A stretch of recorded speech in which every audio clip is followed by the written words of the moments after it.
Waste Bengal के विधानसभा का चुनाव चल रहा है। 2 फेजेस के मतदान हो चुका है और तीसरा मतदान कल 6 अप्रैल को होना है।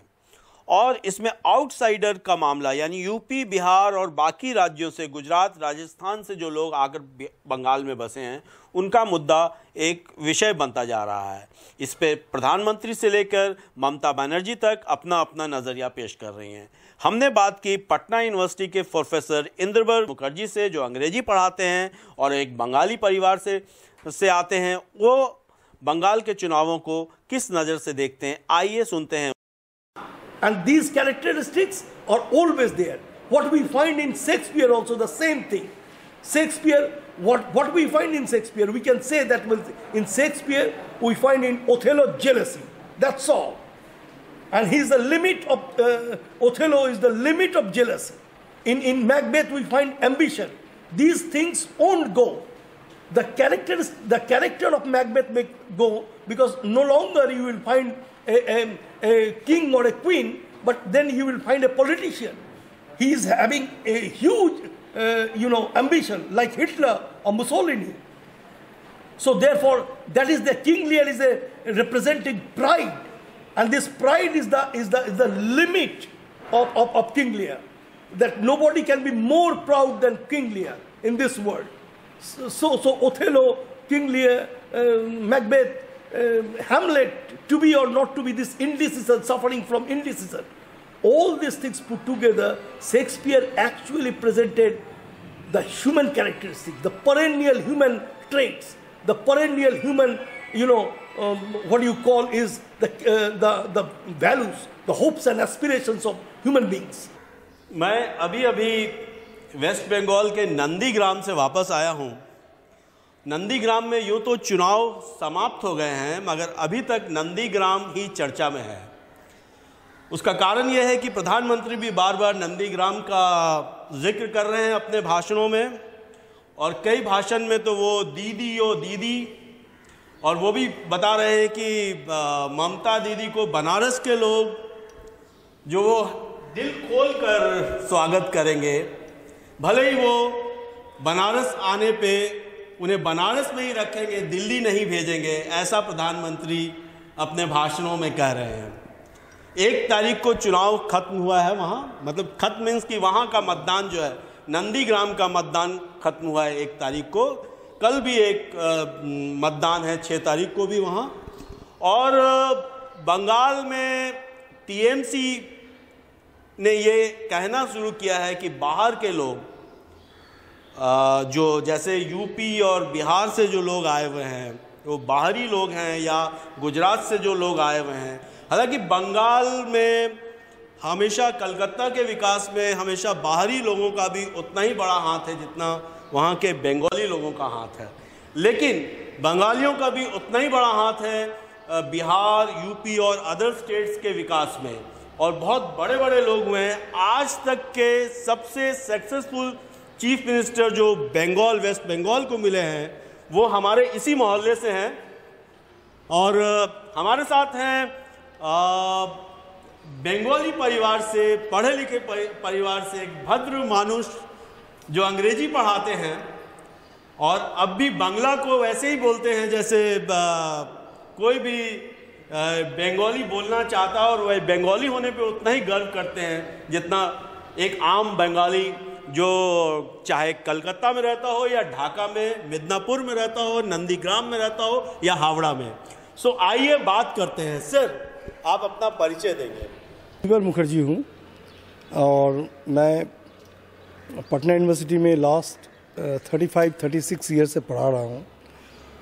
और यस, आपने क्वेश्चन पूछा कि भाई बंगाल में नंदीग्राम से आप आए हैं, क्या होगा बंगाली बाहरी। ये सक्सेसफुल, जो सबसे सक्सेसफुल चीफ मिनिस्टर वहाँ के हुआ करते थे वो बिधान चंद्र राय हैं।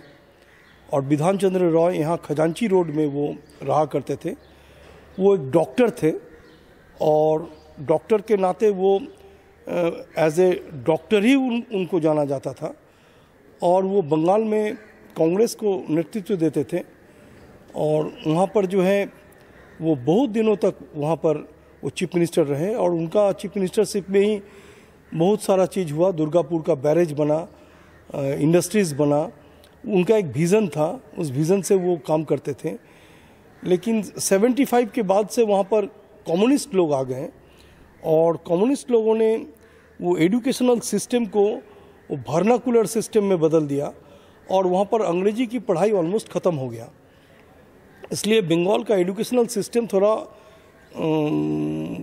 चरमरा गया और वहाँ ज़्यादा से ज़्यादा पॉलिटिक्स होने लगा और वो पॉलिटिकल सिस्टम में जो है कम्युनिस्ट लोग जो है ऑलमोस्ट 35 इयर्स वहाँ पर रूल किए। मीनवाइल वहाँ पर 90s में जो है वो कांग्रेस भी टूट गई। कांग्रेस इनफैक्ट बहुत बार टूटा है वहाँ पर। एक बार 1969 में भी टूट गया था जब अजय मुखर्जी का कांग्रेस बना था और वो अजय मुखर्जी का कांग्रेस भी बना था 69 में और वो बांग्ला कांग्रेस था, उसमें प्रणब मुखर्जी भी थे। और इन ए वे 90s में आकर वो 75 से जब कम्युनिस्ट लोगों के साथ लड़ रहे थे तो उस लड़ाई में बहुत लोग थे। प्रिय रंजन दास मुंशी थे, सुब्रतो मुखर्जी थे,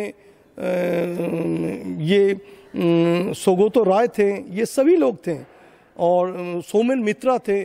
उसमें सबसे नीचे की पायदान में ये ममता बनर्जी थी और ममता बनर्जी 90s में आकर वो कांग्रेस से हटकर एक दल बनाई और वो तृणमूल कांग्रेस बन गई। और तृणमूल कांग्रेस बहुत दिनों तक वो एनडीए के साथ रहे और एनडीए के साथ रहते हुए ही उन्होंने वो नंदीग्राम में भी वो आडवाणी और इन लोगों के साथ ही गए थे और वहाँ जाके वो जो आज जो नंदीग्राम का जो बात हो रहा है वो सीपीएम का अत्याचार के ऊपर में बात हो रहा है और उसमें वो हेड किए थे, वो आडवाणी और इन लोगों के साथ वहाँ गए थे और वो एक जुझारू मतलब पॉलिटिकल फोर्स है जो ज़मीन से उठकर हुए हैं, बीरभूम से आती है। और वो फिर 2011 में उन्होंने फिर ये कम्युनिस्ट को हराकर वहाँ के चीफ मिनिस्टर बने और 2 टर्म वो चीफ मिनिस्टर चल रहे हैं। बट मीनवाइल ये जो कम्युनिस्ट लोग जो हट गए थे और कांग्रेस की पूरा वहाँ से सफाया हो गया था तो वहाँ पर एक वैक्यूम बन गया था। उस वैक्यूम को बहुत अच्छा से वो आइडेंटिफाई किया बीजेपी ने और उस वैक्यूम जो है वो 38% वोट जो है वो ऑलमोस्ट ये 2019 में जब पार्लियामेंट्री इलेक्शन हुआ ये इन लोगों का वोट था, कांग्रेस का और इसका कम्युनिस्ट लोगों का, जो 2016 में वो लोग साथ लड़े थे तो उन लोगों को मिला था 36% वोट। वो सारा का सारा वोट जो है ट्रांसफर होकर चला गया था बीजेपी में और इसलिए जो है वो बहुत ही एक कीन कॉन्टेस्ट हुआ था 2019 में जब लोकसभा का इलेक्शन हुआ था। उस लोकसभा का इलेक्शन में 22 तृणमूल का था और 18 बीजेपी का था। अब BJP tested this particular thing. अब उसके बाद उन्होंने उस पर पूरा अटैक शुरू किया। उस तृणमूल कांग्रेस के बहुत सारे जो विधायक है, मंत्री है, वो लोग छोड़ के जाने लगे। ईडी, सीबीआई ये सब रेड होने लगा और एक परसेप्शन बनाया गया, एक परसेप्शन बना भी कि ये जो है कटबनी लेते हैं, ये हर चीज़ में पैसा लेते हैं, ये गवर्नमेंट ये हर चीज़ में पैसा लेते हैं और खुद ही वो कटमनी का वर्ड जो है इस्तेमाल खुद ही ममता बनर्जी ने की कि और उसको लेकर काफ़ी वहाँ पर चर्चा रहा, गर्म रहा। लेकिन इस बार का जो इलेक्शन जो होने जा रहा है वो ऑलमोस्ट एक फोटो फिनिश होगा, एक फोटो फिनिश जैसा होगा। अब 2 तारीख को ही पता चलेगा कि वो 38% वोट जो है जो कांग्रेस का और सीपीएम का जो है वो बीजेपी में चला गया है कि नहीं, नंबर 1। और नंबर 2 वो जो तृणमूल कांग्रेस से जो लोग छोड़ के बीजेपी में चले गए हैं वो लोग भी अपने साथ कुछ वोट ट्रांसफर किए हैं कि नहीं बीजेपी में। अगर ये